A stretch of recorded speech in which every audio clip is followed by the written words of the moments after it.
하나님의 은혜가 여러분들 가운데 함께 하시기를 주님의 이름으로 축복합니다. 여러분 사랑합니다. 요즘 어떻게 지내세요? 행복하세요? 아이고, 감사합니다. 요즘 같은 때 행복하게 지내면 또 그 감사함이 또 여러분의 삶에도 많이 녹아들기를 주님의 이름으로 축복합니다. 지난주에도 우리가 함께 나누었었는데요. 아프가니스탄에서 우리나라로 온 사람들, 이번 주에 보니까 한 명 더 와서 391명이 우리나라에 왔다고 그러더라고요. 근데 이들이 사실 죽음의 자리에서 벗어나서 우리나라에 들어와서 평안을 얻게 되었습니다. 기회가 주어졌다는 것은 참 좋은 것 같아요. 그렇죠?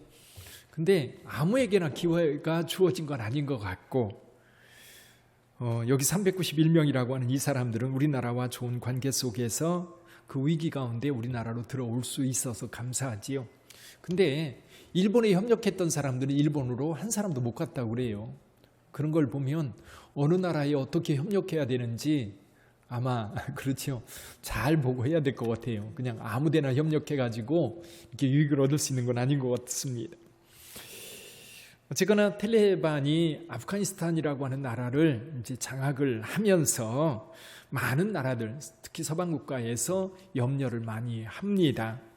염려를 많이 하는 이유가 뭐냐면 이 종교의 원리주의적인, 소위 말해서 우리 말로 말하면 율법주의적인 잣대를 가지고 국민들을 이제 통치할 거라는 거지요.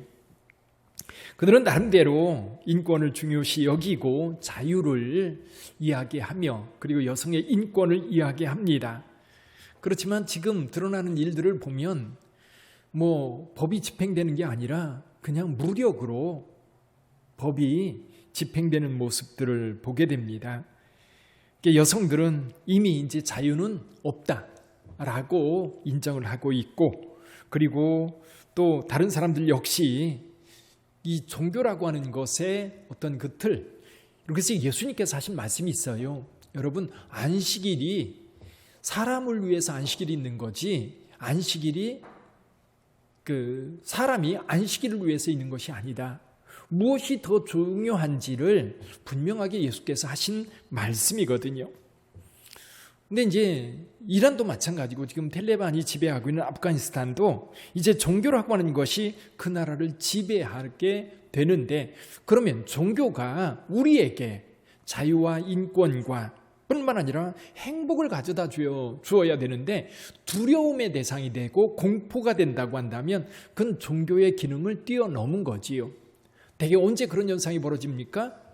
종교가요, 정치의 도구가 될 때입니다. 정치의 도구가 될 때에 더 이상 종교의 기능을 상실하게 되고 하나의 도구로서 통치 도구가 될 뿐인 거지요. 게다가 이제 아프가니스탄 텔레반 같은 경우는 지금까지 미국하고 전쟁을 거의 20년 동안 치러왔잖아요. 그러면서 자금을 어디서 댔느냐면 아편을 통해서 이제 자금 조달을 해왔다는 거지요. 지금도 아프가니스탄이 세계에서 이 아편을 가장 많이 재배하는 나라. 아프간 경제, 한 국가 전체 경제의 10% 이상이 이 아편으로 만들어지는 그런 나라라고 합니다. 이런 상황들이 지금 서방 국가로부터 계속해서 이제 의심스러운 눈초리로 바라보게 되는데, 이제 더 이상 우리는 아편 생산 국가가 아니다라고 선언하고 이것을 폐기한다라고 이야기하지만 실제로 돈이 많이 되니까 그걸 포기할 수 있겠는가? 이것이 이제 서방 나라들의 염려이고 걱정이죠. 자, 그러다 보니까 그 속에서 빠져나왔다라고 하는 것은 굉장한 행운이지요. 근데 여기서 벗어날 때 사실은 그들의 힘으로 벗어난 게 아니죠. 우리나라에 들어온 사람들은 철저하게 우리나라 대한민국이라고 하는 정부가 그들을 빼내왔습니다. 그들은 우리에서 가자라고 할 때에 그 가자라고 하는 말에 그저 따라 나왔던 거예요. 예를 들면 모세가 애굽에 노예 생활하고 있던 이스라엘 백성들에게 갑시다 라고 할 때에 믿음을 따라서 그들이 애굽을 떠났던 것과 마찬가지겠지요. 그러다 보니까 오고 싶어도 못 온 사람들도 많이 있을 거고요. 그리고 가자 했는데 오지 않은 사람들도 상당히 있을 거라고. 어쨌거나 자유를 얻은 그들에게는 정말 행운입니다. 근데 영적으로 보면 우리의 상황도 별로 다르지 않은 것 같아요. 세상은 어둠이 지배하고 있습니다. 이 어두운 곳에서 어떤 일들이 벌어지죠? 어두운 곳에서 일어나는 일들, 온갖 범죄, 악이 난무하고 불의와 죄악이 가득한 곳이 어두운 곳입니다. 그래서 어두운 곳에는 죽음이 있는 거예요. 죽음과 사망이 지배하는 곳이지요. 오늘날 세상을 보면 극악한 범죄라고 하는 것이 끊임없이 매스컴을 통해서 우리에게 전해집니다.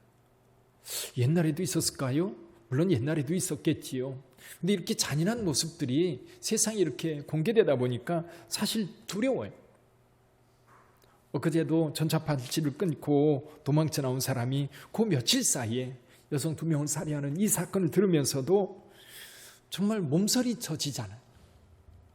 근데 여러분, 우리는 그냥 뉴스로만 들으니까 그런데 직접 거기에 관계된 사람들은 얼마나 무섭고 두려울까요? 평생 그 트라우마를 안고 살아가게 될 것.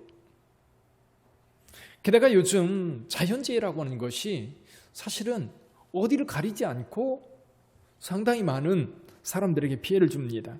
작년 같은 경우 호주 산불이, 또 미국 같은 경우 요즘에도 여전히 이 미국 서부의 로키산 맥 근처에 산이 불타고 있습니다. 근데 요즘에는요, 뉴스거리도 아닌 것 같아요.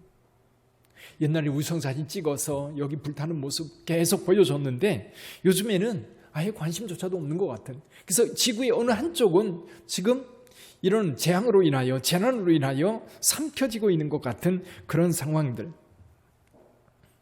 어쩌면 이제 환경 문제라든지 또 오염 문제라든지 전쟁의 문제, 인권의 문제, 이런 여러 가지 것들이 사람들에게 고통과 아픔을 주고 있어서 우리에게 과연 희망이 있는가라고 묻게 됩니다. 근데 여러분, 하나님이 계시다면 사실은 절망할 필요는 없지요. 그런 재난 속에서도 아이들은 부모님만 있으면 돼요. 그렇죠? 이번에도 이 아프가니스탄에서 넘어온 절반이 아이들이었다고 그러잖아요. 절반이 아이들. 부모를 따라오면 되는 거거든요. 부모만 있으면 그 부모님들이 그들을 돌보기 때문에 그들은 평안합니다. 사랑하는 성도 여러분, 맞아요. 우리 가운데에도 하나님이 계신다면 여러분 희망이 있고 우리가 소망을 꿈꿀 수 있는 거지. 여러분, 난지도가 어딘지 아세요? 서울에 한강이 쭉 있는데요. 뚝섬이 있고 그리고 쭉 내려다 보면 여러 섬들이 있습니다. 밤섬도 있고 여의도도 있고. 그런데 이 난지도라고 하는 섬이 있었어요. 지금은 섬이 아니죠. 그렇죠? 난지도 나이 드신 분들은 금방 기억할 겁니다. 거기가 어디였어요?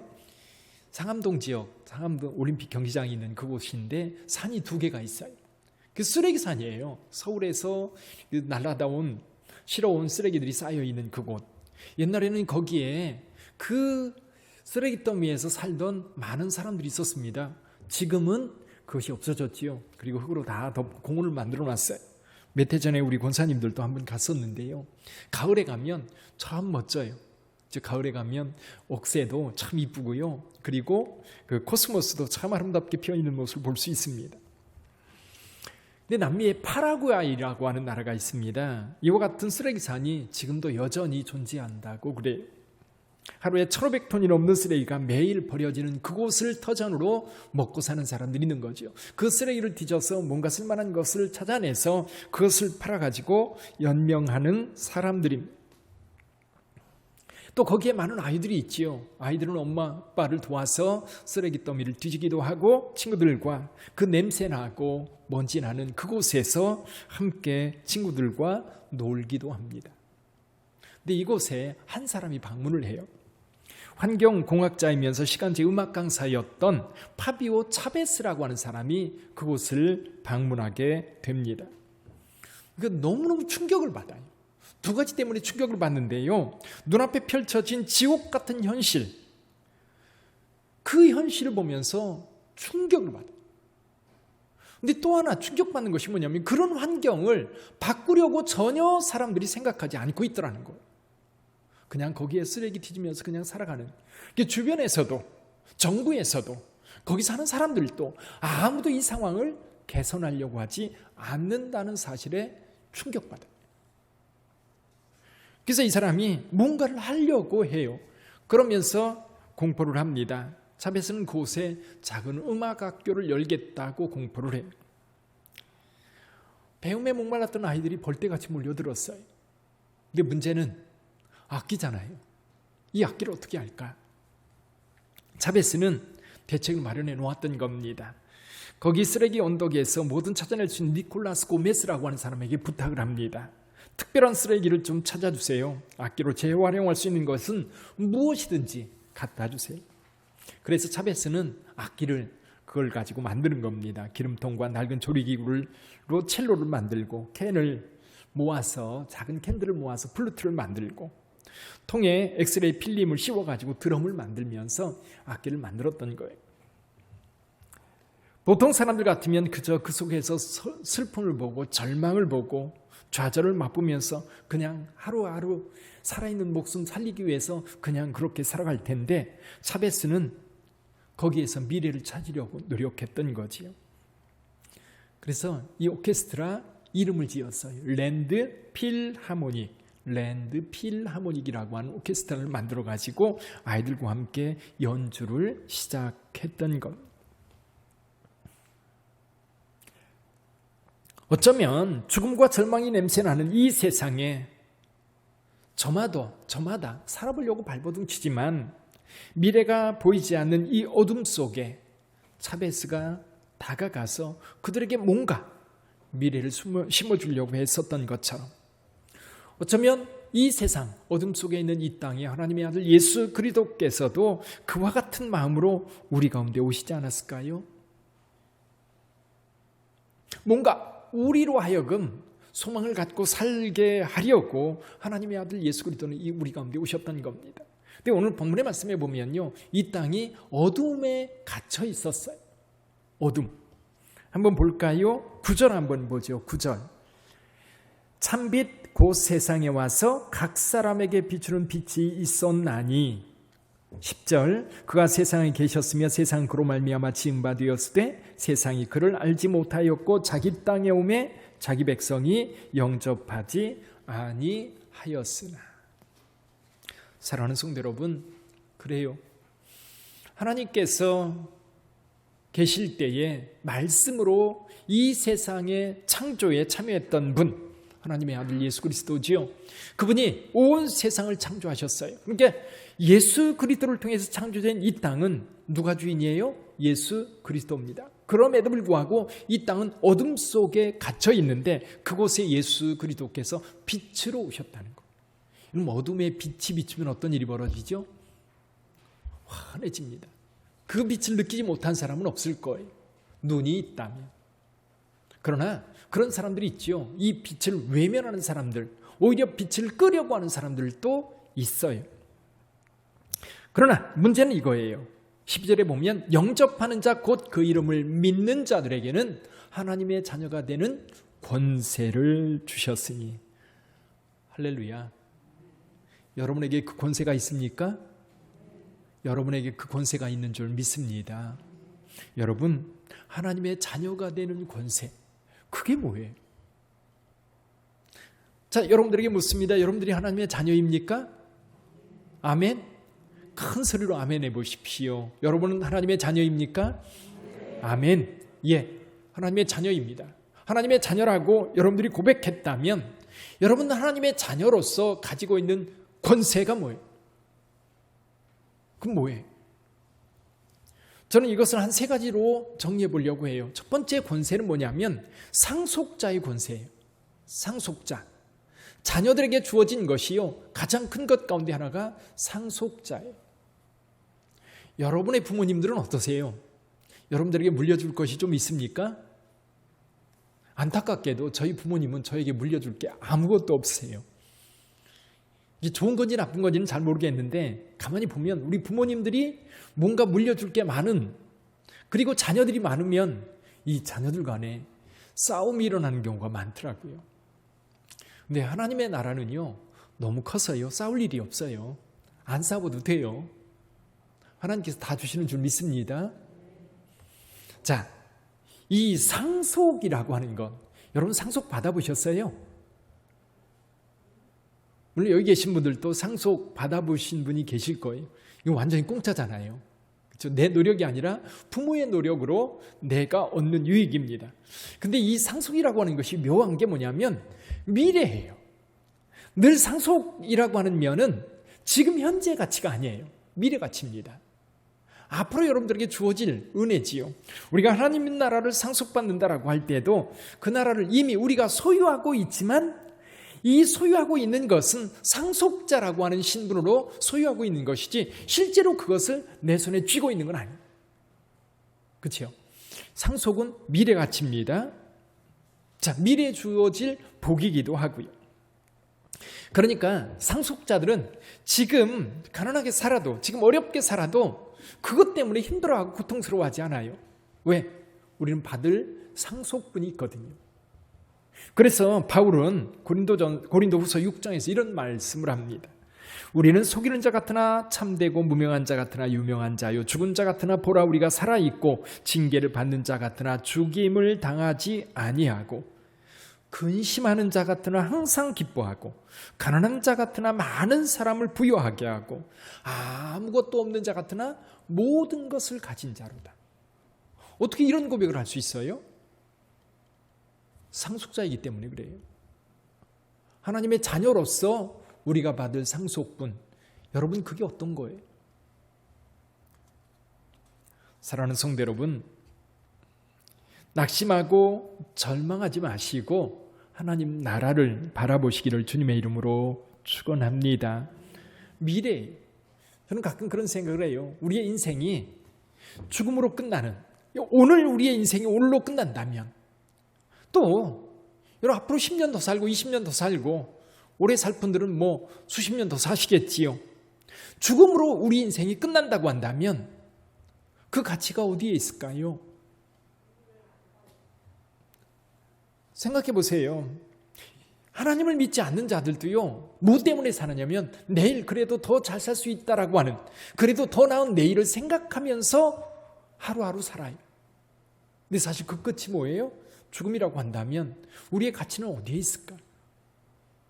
근데 하나님께서 저와 여러분들에게 그 뒤에 영원한 나라가 우리에게 있다고 하는 것을 분명하게 말씀해 주셨고, 요한계시록에서 우리가 가야 할 그 나라에 대해서 구체적으로 묘사해 주고 있어요. 꿈꾸시기를 바랍니다. 기대하시기를 바랍니다. 오늘날 아무렇게나 사지 마시고 상속자라고 하는 분명한 확신을 가지고 그 나라를 사모하며 사시기를 주님의 이름으로 축원합니다. 하나님의 자녀에게 주어진 특권, 권세. 두 번째는요, 하나님의 돌봄이에요. 하나님의 돌봄. 아프가니스탄에서 온 사람들 이제 누가 돌볼까요? 대한민국 정부가 돌볼 거예요. 아프가니스탄이 돌보는 게 아니에요. 이제는 그들은 아프가니스탄이 그들을 돌보는 게 아니라 그들은 포기한 거예요. 오히려 우리나라가 돌볼 거예요. 만약 그 사람들이 우리나라의 국적을 취득한다면 앞으로는 대한민국 여권을 가지고 세계 어디에 가든지 대한민국이 보호해 줄 거예요. 저와 여러분들의 삶, 하나님을 믿는다면, 하나님의 자녀가 되었다고 한다면 이제 하나님께서 저와 여러분들을 지켜주시고 돌봐주실 거예요. 우리가 지난주까지 창세기를 읽었는데요, 창세기의 족장들의 이야기가 나오지요. 족장들 누굽니까? 아브라함과 이삭과 야곱과 요셉의 이야기. 근데 가장 극적인 삶을 살았던 사람이 누구냐면 야곱이라는 사람이에요. 야곱, 욕심 많고요. 야곱은 자기가 원하면 어떻게 쓰든지 얻으려고 하는 사람이었어요. 자, 형으로부터 장자의 축복을 빼앗기도 합니다.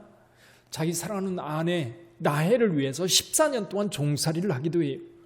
그리고 자기 집을 세우기 위해서, 재산 빌리기 위해서 나머지 6년 동안 얼마나 고생을 하면서 일해서 재산을 모읍니까? 그러나 또 다른 위기도 엄청 많았지요. 형이 죽이려고 할 때 피했습니다. 또 삼촌 라반과의 갈등 때문에 정말 몰래 도망치듯 거기를 빠져나올 수밖에 없었습니다. 또 가나안 땅에 들어올 때는 에서가 400명을 이끌고 자기를 만나러 온다는 소식을 들었을 때에 정말 가슴 졸여서 어떻게 할 수 없는 그런 상황들. 또 자기 딸 디나가 어려운 일을 당했을 때 시몬과 레위가 칼 차고 들어가서 세겜에 있는 모든 사람들을 죽였을 때에도 두려움에 떨었어. 요셉을 잃었을 때는 어땠어요? 정말 힘들고 고통스러웠어요. 근데 야곱의 인생에 특이한 것이 있어요. 그게 뭐냐면 자기 욕심 따라 뭔가를 할 때는 하나님이 안 보여요. 근데 위기를 당하고 어려움을 당할 때마다 하나님이 나타나셔서 내가 너와 함께한다. 내가 너와 함께한다. 베델에서 처음 만났던 그 하나님, 바단 아람에서도 함께했고 부니엘에서도 함께하였고 세겜에서도 함께했고 다시 베델을 찾았을 때 하나님께서 말씀하십니다. 애굽에 내려갈 때에도 부엘세바에서 하나님을 예배할 때에 하나님께서 말씀하셔요. 두려워 말고 내려가라. 내가 너와 함께 가리라. 언제나 하나님께서 함께 하신다고 야곱에게 말씀하셨어요. 좀 야곱을 가만히 지켜보면서 그런 생각이 들어요. 저와 여러분들의 삶에도 여러분들이 만나는 많은 일들이 있어요. 근데 우리가요, 언제 하나님 찾아요? 어려울 때, 즐겁고 행복할 때는 좀 간섭 안 했으면 좋겠다는 생각이 드는 것 같아요. 그렇죠? 좀 간섭하지 마시고 좀 나 즐겁게 좀 살게 해주세요. 근데 힘들면 누구 찾아요? 하나님 찾는 거예요. 근데 힘들 때 하나님을 찾는 건 누구예요? 자식들이죠. 자식들, 부모를 찾는 것과 마찬가지인 것 같아요. 위기가 있고 어려움이 있을 때 하나님께서는 야곱과 함께 한다는 사실을 늘 가까이 오셔서 말씀하셨어요. 부니엘에서 기도할 때, 또 세겜에서 두려움에 빠져 있을 때 하나님께서 나타나셔서 내가 너와 함께하리라 말씀하십니다. 사랑하는 성도 여러분, 여러분 곁에도 늘 하나님께서 함께 하신다는 사실을 잊지 마시기를 주님의 이름으로 축원합니다. 여러분 기도하면 여러분의 기도 소리가 들리는 그곳에 하나님께서 계세요. 너무 멀리 계셔서 못 듣는 하나님이 아니에요. 엘리야가 갈멜산에서 바알신을 향해서 부르짖는 아세라 바알신 제사장들에게 한 얘기가 있어요. 야, 너희 신이 잠들었나 보다. 너희 신이 외출했나 보다. 왜 너희 신이 듣지 않냐? 근데 우리 하나님은 여러분의 작은 신음소리도 듣고 계시는 분임을 믿으시기를 바랍니다. 여러분이 힘들 때 손을 내밀면 여러분의 손을 잡아줄 수 있는 거리에 계세요. 손을 내미세요. 도와주세요. 내 손 잡아주세요. 내밀어요. 뿐만 아니라 여러분이 위기를 만났을 때에 여러분 그 위기 가운데 멸망하지 않도록 주님은 주님의 때에 여러분에게 가까이 오시는 것을 믿으시기를 주님의 이름으로 축원합니다. 요한복음 11장에 보면 나사로가 병들어 죽게 되었어요. 그래서 그들의 누이 마르다와 마리아는 예수님께서 오신다면 이 병에서 고침받을 수 있을 거라고 확신했어요. 왜냐하면 그의 아버지 시몬이 나병 환자였거든요. 예수님께서 그 나병 환자 시몬을 치료해 주셨기 때문에 지금 이 죽을 병에 걸린 나사로도 치료해 줄 거라고 확신했어요. 그래서 사람을 보내서 병들었다고 빨리 오시라고 전가를 보냈는데 예수께서 안 오셨어요. 이 마르다와 마리아가 장례를 치르면서 얼마나 힘들고 고통스러웠을까요? 또 그 마음속에 원망도 있었을 것 같아요. 그때 오셨으면 됐을 텐데. 오실 만한 거리에 계셨던 거예요. 그런데 예수께서 오시지 않고 차일피일 미루더니 와보니까 이미 장례를 치른 지 며칠이 되었어요? 4일이나 지났어요. 늦었습니까? 우리 생각에는 많이 늦었어요. 근데 예수님께서는 전혀 늦게 오신 게 아니에요. 오셔서 오히려 무덤에 있는 나사로를 불러내십니다. 이 놀라운 일을 우리 예수 그리스도께서 행하셨던 것. 자, 우리가 위기에 빠지거나 어려움을 당했을 때 늦게 오실 예수님은 아닙니다. 언제나 우리 하나님의 때에 하나님께서 함께 하셔서 저와 여러분들을 구원해 주시고 또 함께 하실 줄을 믿습니다. 우리를 돌보시는 하나님, 자녀들에게 주어진 특권이에요. 우리를 도와주시고 우리를 돌봐주시고. 세 번째는요, 이 자녀가 누리는 권세가 뭐냐면 누림이에요. 누림이 뭐예요? 그것은 나를 위해서 쓸 수 있다는 거예요. 그렇죠? 나를 위해서. 내가 원하는 대로 사용할 수 있다는 거지요. 예수께서 말씀하십니다. 도둑이 오는 것은 도둑질하고 죽이고 멸망시키려는 것뿐이요 내가 온 것은 양으로 생명을 얻게 하고 더 풍성히 얻게 하려는 것이라. 아버지 것이다, 내 것이. 그 풍요를 누려야 되는데 누리지 못하면 바보입니다. 이런 탕자의 비유에서 이 작은 아들이 이제 쫄딱 망하고 정말 거지가 돼서 아버지에게 돌아오지요. 아버지는 그 아들이 죽었다가 살아났다고 생각을 하며 송아지를 잡아 큰 잔치를 베풀었는데 그 잔치를 너무 싫어했던 큰아들이 있었어요. 근데 큰아들이 아버지한테 뭐라 그러는지 아세요? 아버지, 저에게는 제 친구들을 불러다가 양새끼 한 마리 잡아서 친구들과 함께 즐길 수 있는 기회 한번 주지 않더니 아버지의 재산을 다 탕진하고 돌아온 이 아들을 위해서 살진 송아지를 잡으셨나이까? 그때 아버지가 한 말이 있어요. 무슨 말이에요? 야, 내 것이 다 내 것이거늘. 이해가 되세요? 이것이 다 내 것이거늘. 그러니까 큰아들은요, 바보같이 사는 거예요. 이해가 되세요? 정말 바보같이 사는 거예요. 아버지 것이 다 내 것인데, 그래서 아버지한테 자기의 기쁨을 위해서 아버지 것을 충분히 활용할 수 있었는데 아들은 그러지 못했던 거예요. 사랑하는 성도 여러분, 목자와 함께 있는 양은 풍성함을 누립니다. 선한 목자와 함께 있으면 그 양은 배골치 않습니다. 힘들지 않습니다. 늘 목자가 푸른 초장과 실만한 물가로 인도하시기 때문이죠. 하나님께서 여러분들에게 복 주실 때에 그 복을 풍성하게 누리시기를 주님의 이름으로 축원합니다. 여러분, 자녀를 길러보신 분들은 아실 거예요. 자녀들이 풍요로움 가운데 살기를 원한다는 사실. 자녀들에게 왜 그렇게 공부하라고 야단을 칩니까? 자녀들이 잘 돼서 자녀들이 나보다 더 잘 살기를 원하는 간절한 마음. 그래서 우리 자녀들에게 뭐라도 더 해주고 싶은 것이 부모 마음이잖아요. 우리 하나님도 마찬가지예요. 근데요, 하나님께서 주신 복이 있어요. 특징이 있어요. 하나님께서 주신 복은 여러분들이 욕심을 내어서 얻은 것과 좀 달라요. 여러분, 우리 하나님께서 주신 복을 생각해 볼까요? 하나님께서 주신 복은 세상이 주는 복과 다른데 똑같이 물질의 복을 우리가 받았다라고 보세요. 여러분, 우리가 물질의 축복을 받았습니다. 근데 하나님께서 주신 복은요, 특징이 몇 가지가 있어요. 그 중에 한 가지가 뭐냐면 이것을 통해서 하나님의 영광이 드러난다는 거예요. 무슨 얘기냐면 내가 많은 축복을 받았어요. 근데 세상 사람 저 사기꾼 이렇게 하는 게 아니라 저 사람 하나님이 축복해 주셨구나. 진짜 하나님이 복 주셨구나. 그걸 안다는 거예요. 나만 아는 게 아니에요. 주변 사람들이 안다는 거지. 이게 선교적 측면이에요. 예를 들면 이런 거지요. 요셉이 보디발의 집에서 일을 하는데 보디발이 뭘 알았어요? 하나님이 요셉과 함께하고 있는 걸 알았어요. 그래서 요셉에게 모든 걸 맡겼어요. 모든 걸 맡기니까 잘 되는 거예요. 모든 걸 맡기니까. 그거예요. 이삭이 그랄에 머물 때에 농사를 지어서 그의 100배나 얻었어요. 하나님께서 그를 축복해 주시는 걸 그랄 사람들이 알았어요. 그래서 떠나라고 말합니다. 여러분들도 하나님이 축복해 주셔서 세상 사람이 시기할 수 있기를 바랍니다. 하나님이 복 주시는구나. 아마 우리 교회도 그런 분들 많으세요. 하나님이 저 사람 축복하고 있구나. 두 번째, 그 축복의 특징이 있어요. 그게 뭐냐면 선교적인 특징인데요. 특징과 함께 복의 통로성이에요. 뭐냐면 이 복은 누군가의 유익을 위해서 사용되어지는 복. 그러니까 하나님이 주신 복은 내가 세상에서 얻은 복은 나만을 위해서 써요. 그리고 아까워해요.